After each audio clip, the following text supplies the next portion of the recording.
Okay, mainstream, this is quite popular in Vietnam, as I discovered, especially the very famous F103, and I'm also seeing a lot more customers migrating from 103 to F3. Okay, so F1 is a Cortex M3 based micro, and then F3 is a Cortex M4 based microcontroller. Okay.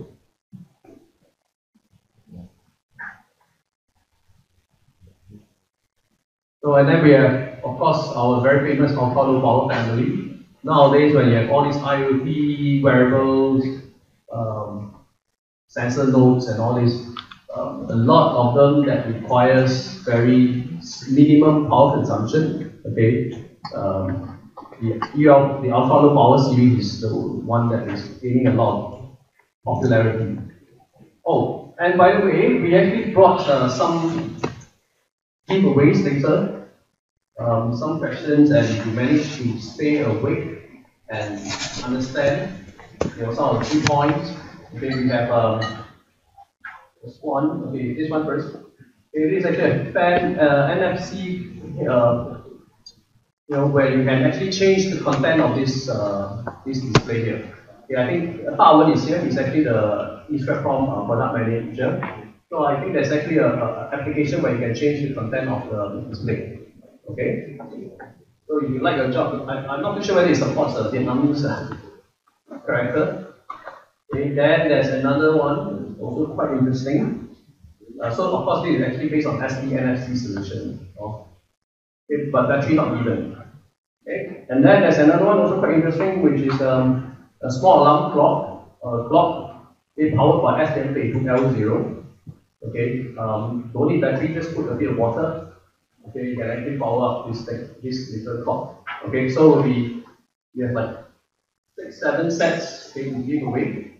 So if you later when we ask questions and you raise your hand and you get it right, you actually give it away because we don't want to bring it back. Definitely, we actually brought a lot of demos. Okay, so back to the presentation. Okay, so ultra-low power, the latest product is our L4 over here. Okay. There is actually, I would really consider it as one of the best ultra-low power microcontroller in the world now. Okay, because in terms of the peripheral sets, the power consumption figures, the DNIPs and all this actually, they are very, very attractive. Okay. And we already have more than 600 over part numbers. In fact, I think it's already close to 650 part numbers for you to select.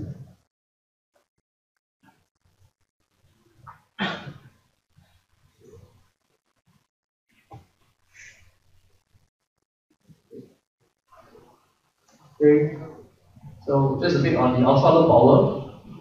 So L1, this is the Cortex M3 base micro, flash from 32K to 512K. Okay, and this is a Cortex M3 base at 32 MHz. And then the L0, Cortex M0 Plus, also at 32 MHz. The dB is slightly lower. And then the latest product was launched actually last year, Cortex M4, 80 MHz. And you can see the dB itself is 100. This is 33, this is 26. Okay, so this is very, very high-end product. Okay, some of the key wearables, the pedometer, smartwatch. Okay, we really have big customers using the L4. Okay, in fact, Fitbit is the one that has ordering a lot on the L4 now. Okay, L4. So the ULP bench. You can actually go to this from the embc.org website, ultra-low power bench. Okay. So very fast wake up from stop work to run is only 5 microseconds. And then what is so astonishing or so good about this is that the L4 is here, you have the P, you have the A competitor. Okay, at 3 volt, okay, they are quite close. But once they move beyond 2.4, you'll see L4, okay, the higher the better, okay, wins the competitors by a lot in the ultra-low power bench blocking result. Okay, so this is because of competitor devices, there is actually a drop in performance due to the DC-DC that is no longer functional when the voltage increases. Okay, and all the supplier will have to put in their results over this one. Okay, they will put the condition, and then we will try to replicate. Okay, and usually this ULP bench, they also will make sure that their result is actually, we can actually reproduce it. Okay, so ultra low power flexibility. So L4 based on a new platform, okay, optimized to reduce power consumption and increase flexibility. Flexibility in the sense, okay, now I can actually go down to 8 nanoamp. Okay, only 8 nanoamp for this I wake up with an additional shutdown mode. And then RBC, okay, available for all power modes, basically all the low power modes. Okay, only 2 nanoamp for the VBAT, okay, and the VBAT with charging capability. If you're selecting the USB device, it's actually crystalless option. Okay, internal oscillator, okay, from 100 kilohertz to 48 megahertz, accuracy 0.25 across temperature and range. So basically, you can live without external oscillator. Okay, that saves you a bit of cost. Okay, but of course, if you're running CAN, then probably you need crystal. Because CAN itself usually you need plus and minus 0.1% accuracy. Okay, then I/O level kept in low power mode. Okay, you can actually keep your I/O in low power mode. Okay, and now you have a lot more options to wake up the MCU. Okay, with any protocol basically. You have the communication IF, the analog circuit and timers to wake up the MCU when the MCU is in low power mode or stop mode. And then only down to 170 nanoamp, okay, in the shutdown, okay, standby mode, okay, with the option of having the 16K SRAM active, and then no external level shifter required, okay. So these are the various low power modes. Okay, so a VBAT from 2 nanoamp to 200. So 200 is when you need the RDC. If you don't need the RDC itself, the VBAT is only 2 nanoamp. Okay, very, very low. Shutdown, okay, goes up slightly higher, but then correspondingly you will have a bit more wake up sources. You have reset pin, 5 IOs, and your RDC option. Then standby, you got standby and standby 2 with the 16K RAM. Okay, so these are the wake up sources. Okay, so these are still all the nano amp level. It's not even micro amp level. Okay, then when you move into here, the stop 1, stop 2, yes, will be slightly close, 1 microamp. This stop, basically stop 1 and stop 2, the full RAM is maintained. Okay, so when you do a power up, especially the previous slide, it only takes 5.2 seconds. Very fast. And then you have sleep, okay, 26 microamp per megahertz. And then run, optimized run, and the standard run. Okay, and this is the ultra low QLP bench. You can actually find just try to search it from the internet, and you can actually go. It's under EEPROM benchmark. Okay, so do not compromise on performance. And if you notice that STM32 L4 is going at 80 megahertz. Okay, it's a very fast micro for ultra low power. But take note, okay, this is 0 and then 80 here. So for L4 itself, we actually have the ARM accelerator as well. So that's why we don't wait state penalty. So basically, that's why the dB itself is very high. Okay, 100 dB. So it's I think it's 1.2 okay, megas per this dBs. Okay, and then there's common result, and SPI can go up to 40 megabit per second. UART can go up to 10 megabit per second. Okay, digital smart peripherals. You answer the phone first? Okay. So we have peripherals running in stop mode. Okay, so basically the stop mode, the core itself, the clock is stopped. Okay, but then because the clocks, source actually they're actually separate.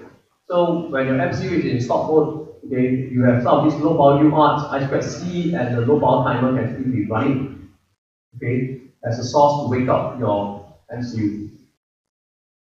And then there's a port SPI. So if you find that 1 megabyte of flash is not good enough, you have the option of using the port SPI for data and as well as the memory. Okay, so if you find that 1 meg is not good enough, you can have the option of having that. Okay, digital filter for sigma delta modulator. This is quite a new IP. Okay, one of the more, in fact, I think one of the demo is more making use of the MEMS microphone to do the PDM to PCM conversion. Okay, or you can actually interface with a sigma delta modulator for the metering type of application. Okay. And as I mentioned, the peripheral clock are independent from main system clock. So basically, MCU will have its own clock source, and then in fact, all the peripherals have their own separate clock source. Okay. And single wire for smart card interface. Then analog smart peripherals. Okay. So the ADC itself is 12-bit, but it also supports 16-bit oversampling.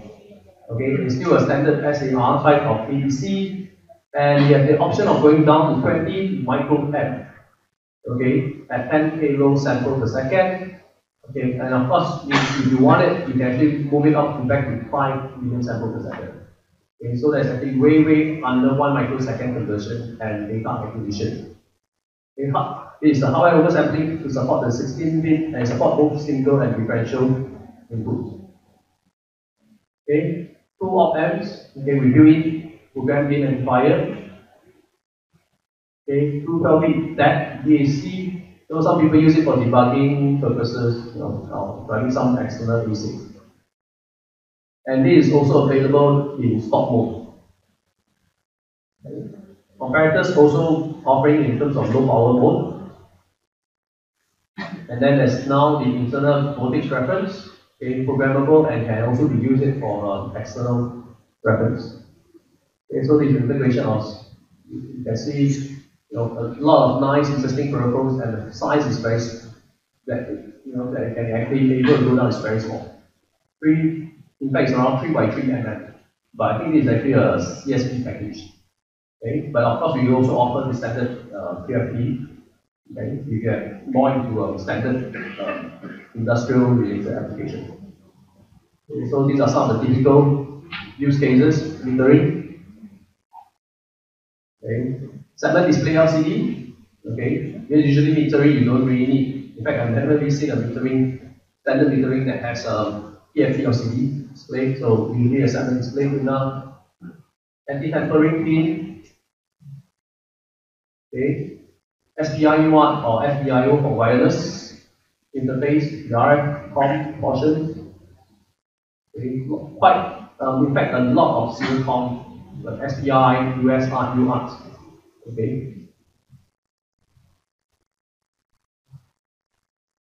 FSMC is a parallel bus. If you need to interface with the NAND flash, SRAM, nor PSRAM, you can actually make use of this FSMC. In short, it's actually it's a parallel bus, but within ST we call it the flexible static memory controller. Okay, AES option up to 256 bit if you need to encrypt, decrypt your data. Okay, and then VBAT option. Okay, and how many was that? 240 nanoamp in the VBAT mode. Okay, with RTC on, and then sigma delta with interface with the external sigma delta modulator. Okay, fingers. Okay, so without me mentioning too much, okay, you have the option of using the parallel bus to drive a small PFP LCD panel. Okay, or you have the option of using SPI also. That's equally possible for a small wearable device. USB, OTG, support OTG. Okay, serial audio, this is more for I2S if you need it for audio. And because of the ADC that supports differential, okay, as well as the op-amp. Okay, STM32. The sensors also support the batch acquisition mode. So basically, this is a very nice feature to run some of your sensor fusion, especially if your MCU, the flash, the core itself can actually be in stop mode, but you can still gather all these raw sensor data. Okay, and then if there's a trigger event, you can actually drop. Industrial sensor, even though this is ultra low power, okay, but because of several of these products being offered, is also being adopted by the industrial segment. Okay, display rate, okay, and then high temperature. Okay, bear in mind, right now only the STM32 L0 and L4 supports up to 125. Okay, the rest can support up to 105 degrees Celsius. Only L4 and L0 go up to 125. Okay. SPI UART, okay, and okay, standardized C, support Fastbook Plus, IO, okay, FFMC also for external memory interface, okay, CAN, okay, L4 supports CAN, in case you are working on all those industrial related applications. And then it also has advanced photo control timer, if you're controlling a three-phase BLDC, PMSM motor. Okay, so these are the series. This is L4 series. As I mentioned, within a series, usually there are multiple lines. So these are all the lines.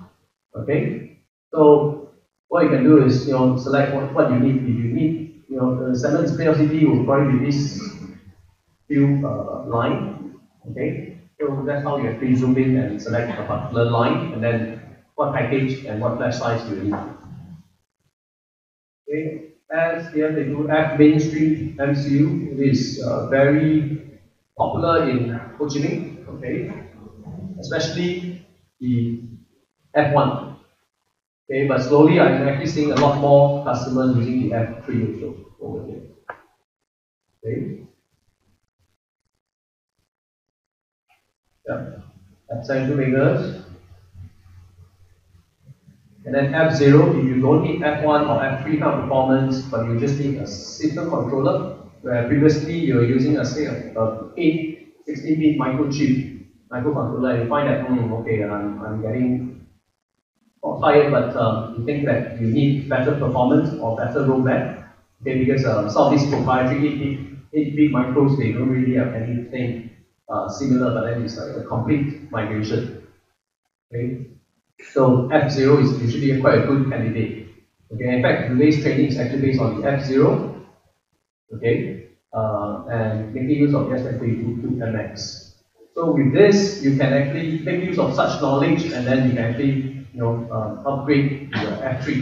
If you find that F0 is a bit underpowered, okay, or some of the peripherals that are not available, okay, you can consider F3 or even F4, F2. Okay, so the QMX, the beauty of this QMX is that it allows you to really consider several series within the STM32 family. Okay, you see F3, a much better core, it's a Cortex M4, and better analog peripherals.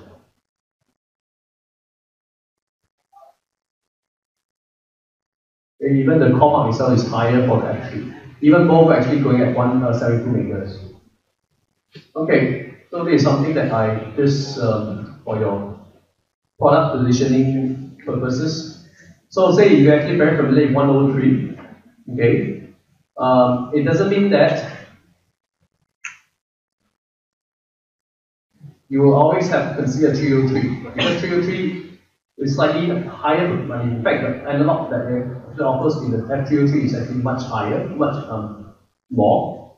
So you can also consider F302. Okay, it's a drop-in. You just need to recompile the code, and in most cases you should work. Okay, because they are all pin to pin. And then if you find the F1 is a bit, too powerful, you can also consider the F0 over here. Okay. Okay. Then move to high performance. Okay, high performance series. Okay, the F7 is the first microcontroller that goes up beyond the 1000 core mark. Okay.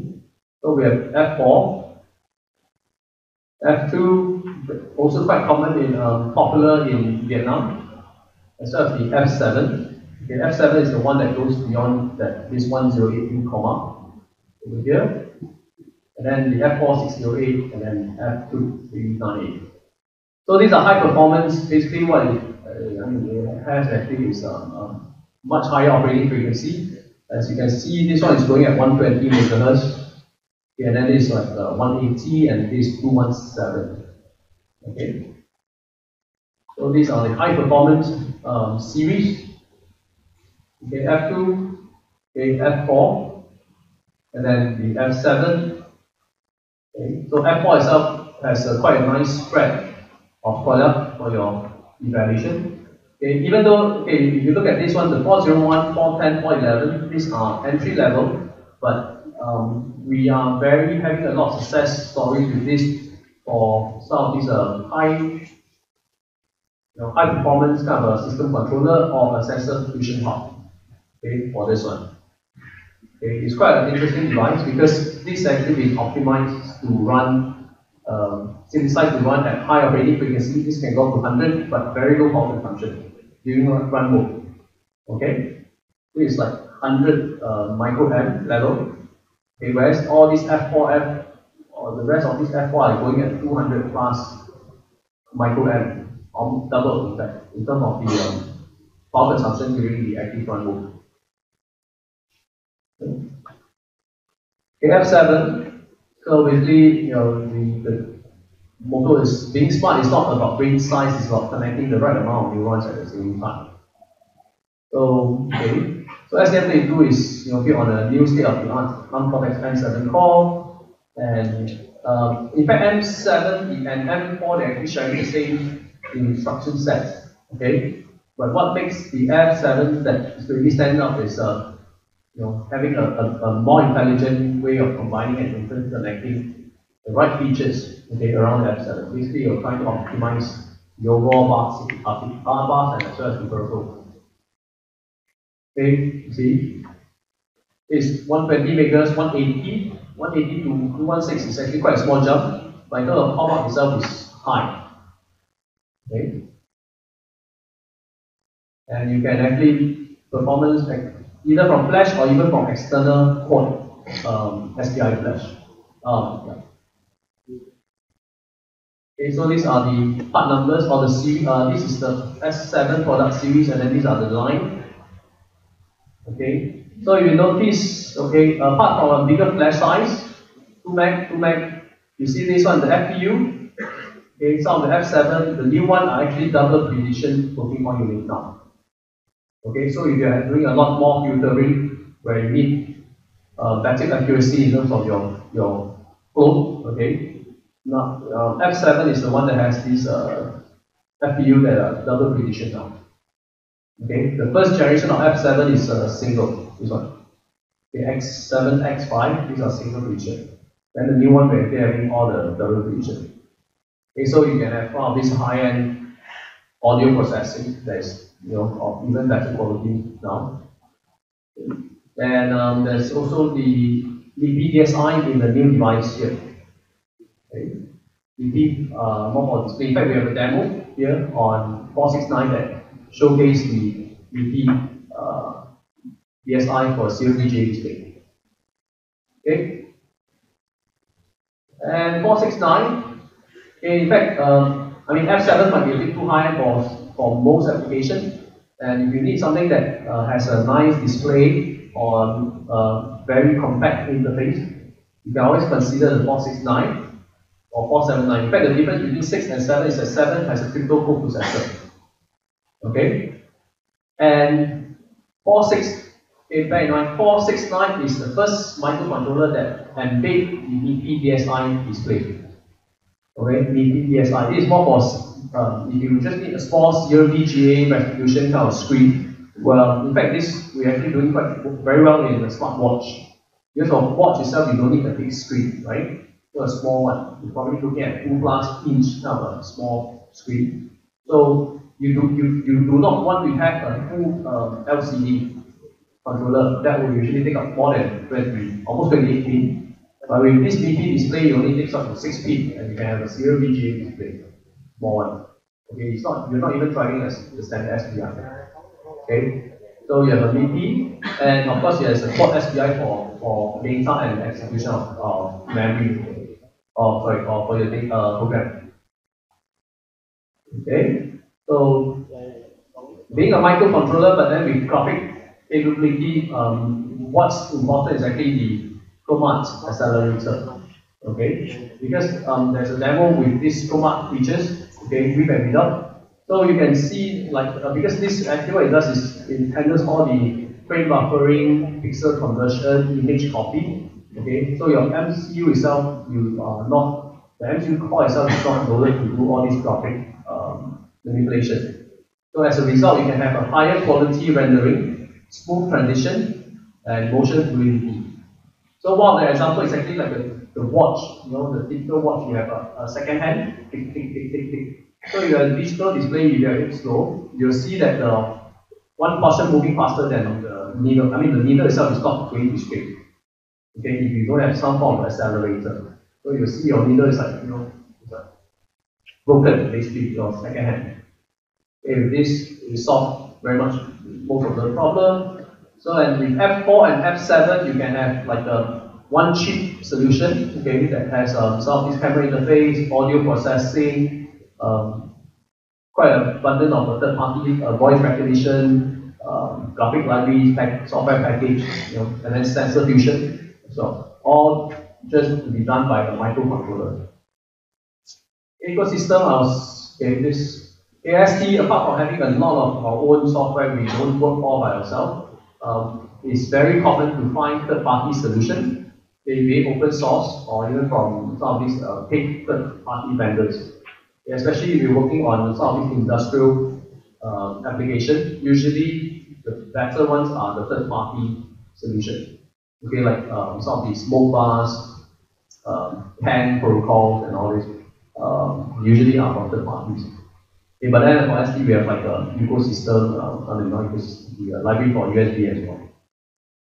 Okay, so hardware development tools. Okay, today's training will be based on Discovery Kit.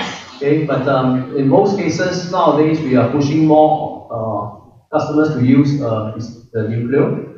Okay, so Nucleo meant for rapid prototyping. Okay, because in fact there's a very nice demo later on over there that has ELE, environmental sensors, and proximity. Okay, so you can actually see how all these things work together. Okay, and the interface is to a tablet. Okay, this is one of the most interesting demo later on. You can see over there. And then this is a discovery board. The training will be based on the F072 discovery board. And then these are usually the full evaluation board. Okay. So other divisions, we have like this from microcontroller team. Okay, we also have all the in-house shield, which is the BLE, the Bluetooth, environmental sensors, NFC, proximity sensors, and so on and so on from ST. Of course, we also have third parties. Okay, like for example, this one, the LoRa, Semtech. Okay, in fact, we are very lucky. We brought it to Vietnam for the demo. So this is LoRa as in low range, ultra low power consumption. Okay, this can go very far. Really good for some of these industrial or even farming kind of application or even military. Okay, so I think in fact my friend is here later. I think you just share a bit on the LoRa. Just in case you have questions. Okay, software development tool. I hope by now you have installed the STM32 QMX, this one. Okay, because if not, it's going to take you probably another 15-20 minutes to install all this feature. Okay, so today's focus will be STM32 QMX. Okay, how you actually create that project, run the project, where to find the sample software. Okay, embedded software. Okay, I'll skip this. Okay, so what it does is now, okay, for rapid prototyping, you'll be using QMX, okay, to generate all the necessary peripheral driver, okay, initiate code, and then from there you put in, some of this S3 in-house or even third-party package, okay.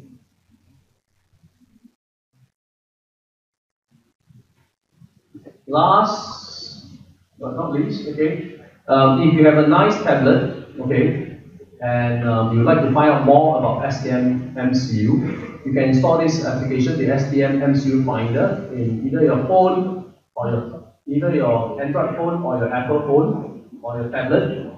Okay, because it gives you the part number and it show you like series, what kind of evaluation board is available.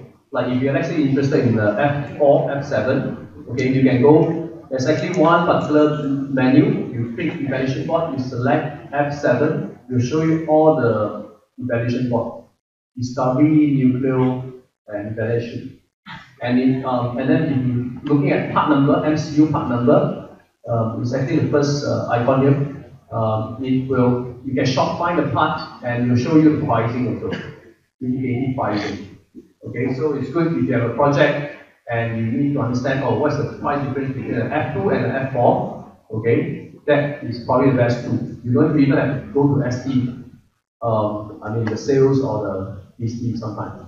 Okay, from this application you can find some of this information. Okay, and of course we have all the social media like Facebook. Okay, so when we have some new product announcement and all this, we have it usually in the Facebook STM32. Okay, and then Twitter and the ST community. Okay, any questions? EEPROM and Alexi. Let's start the EEPROM and Alexi. The ST has the number one mature EEPROM for 10 years. So we have to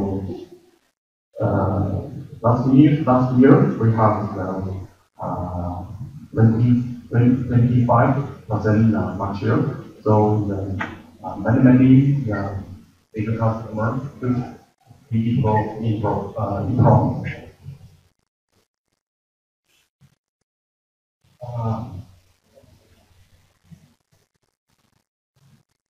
What was the MCU for the EEPROM for the external MCU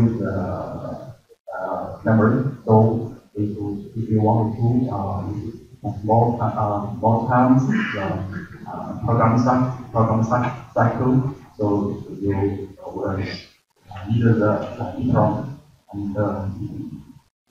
under the new, however, the cycling with return for programming data to the EEPROM. And for the multiple EEPROM, we have the big one mature for the Bosch for the computer. So we have the high temperature and the high reliability for the multiple applications. You can see ST from the 1 meter to 2 meter, and the ST micro EEPROM can beat 4 meter program cycle with the different applications. So you can see the ST EEPROM can provide 1.7 volt to 505 volts, and we can provide the heuristic interface and the API interface.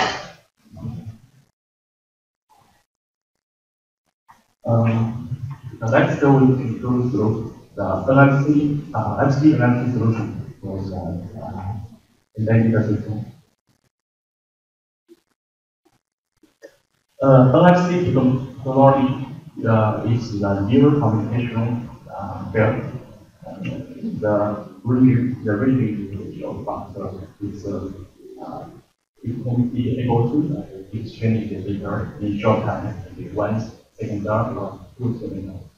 And now the smartphone has NFC feature, so the NFC technology is very more and more popular for the different applications next to industry, next to freelancer and authentication, healthcare, and so on. You can see this is NFC communication range for ISO 1443. If you use NFC smartphone, the range is 5 centimeter. If the ISO 15893, the range up to 7 centimeter. But if you use Visual ID reader or NFC reader, the ISO 1443, the range is up to 9 centimeter. For ISO 15693, the standard is double up to 1.5 feet. So if you want to suppose a long range, you can choose ISO 15693. Is the NFC type 5.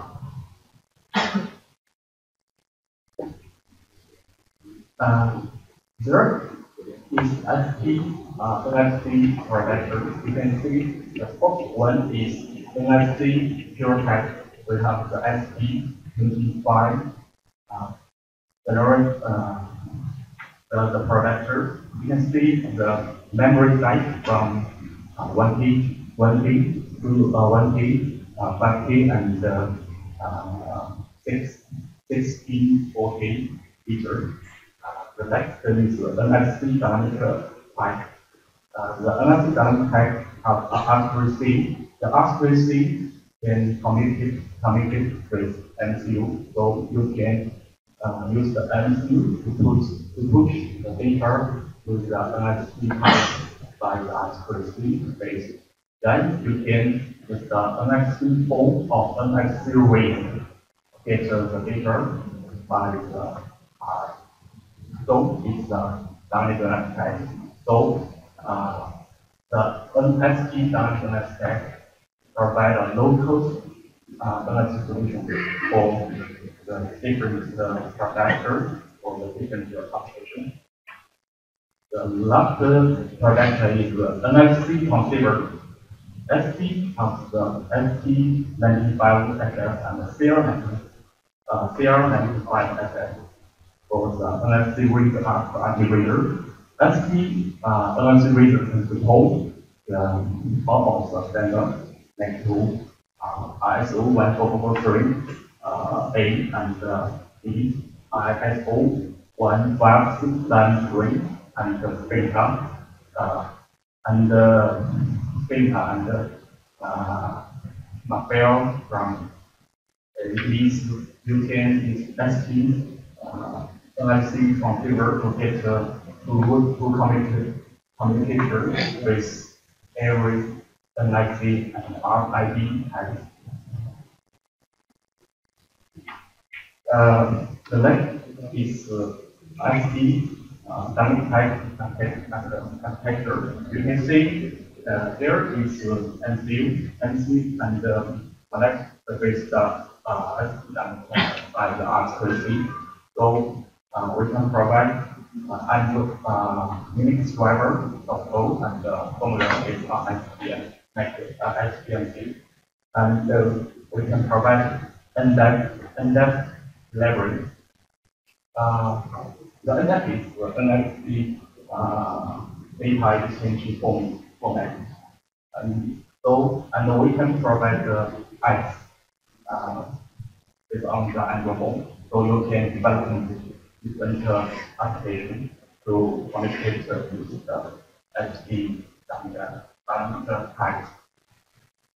For RSO1, 5-6 line three, the product is M20 for LR. M20 for LR is able to support image hierarchy. The product can get the power from the NFC field and the transport port of line for MCU, for sensor, for this, for all of the systems. So you can develop the better of device, better of product, like through computer, meter, and so on. This is NFC interface. The NFC can use for running pairing, for the Bluetooth pairing, Wi-Fi pairing. Non-SP NFC is used for the Porsche Bluetooth handset and Huawei Wi-Fi 18. And we can NFC can use for configure lighting, like to LED lighting. If you, for example, if you want to also put different power, you can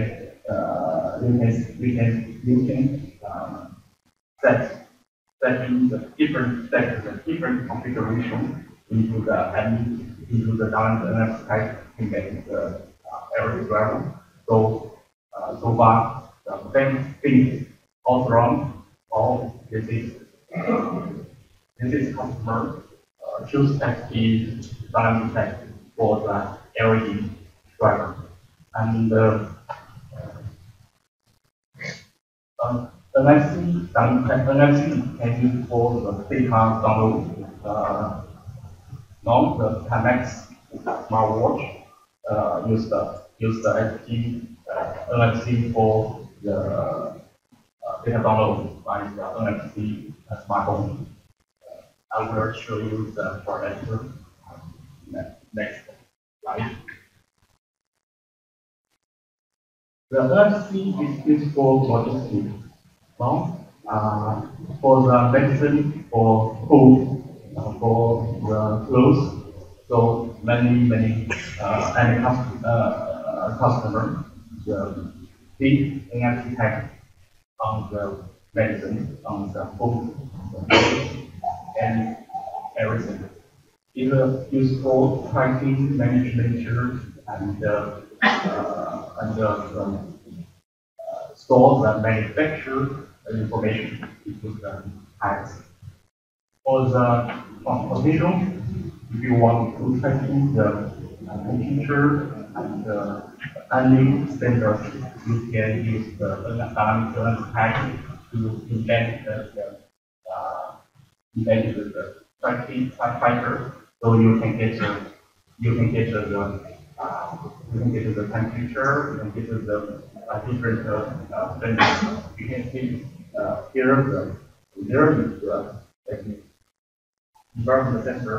The customer use the MCU for the temperature fighter for the full net. This is the retail and the storage. Then customer embed the RFID tags into the tool, into the product. It's very convenient to get the product information and the product poster and so on. And the NFC is able to use IoT and smart computing. You can see SP NFC used for the Bosch Bluetooth handset and storing cable and the Huawei Wi-Fi 80, Wi-Fi router, my home gateway, and so on. And the SP NFC consumer also use different malware access control and so on.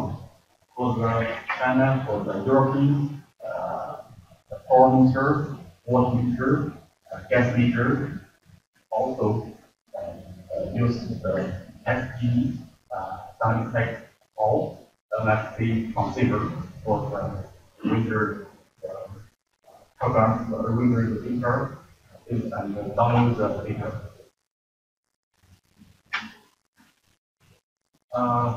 You can see the slide. IMAX smartwatch use the SG tag for the data download. So more and more customers use the NFC sound type NFC transceiver for the smart wearable, smart watch, and also watch, smart wristband, and so on. So because, for example, the NFC smartwatch, if you use the NFC, NFC type, is very easy to central to exchange the data between the NFC phone and watch. And it's very low cost and very low cost as well.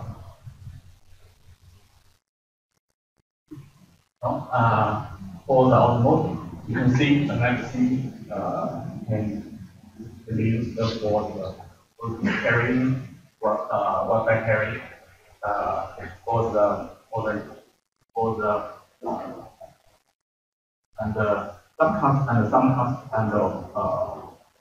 many customers department regular store the data and different information into the car. So you can see the next is able to use for different different fields. Like to get care, like to industry, like to other applications. So we can install and develop into more and more install both applications for the market. Next, STM32 ecosystem, we can provide the interactive evaluation board great, and we can provide the document, and we can provide a genetic profile and board, and the reference design application flows. We can provide the annual X, and when you PC work, you can get a photo from the website, and you can use the ST antenna design tool to design your antenna. So it will be very easy to design the NFC. You can download the ST micro driver from ST website. So it's a step for you to design the product in your shop.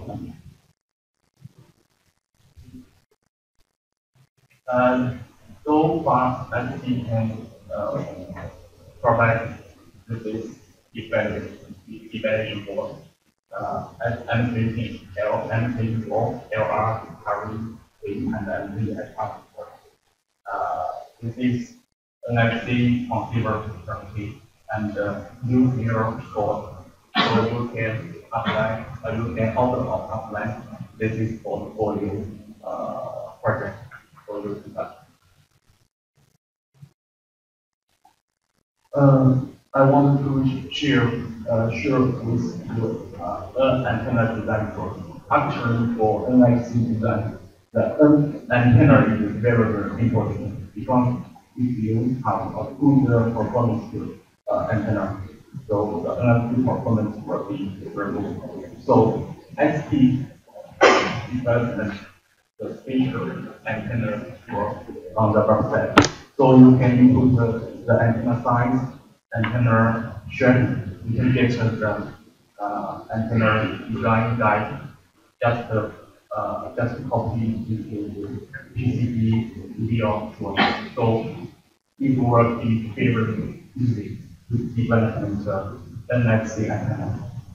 And if you have any question for the NFC antenna design, you can contact this FP sales FP history and STM32 will you do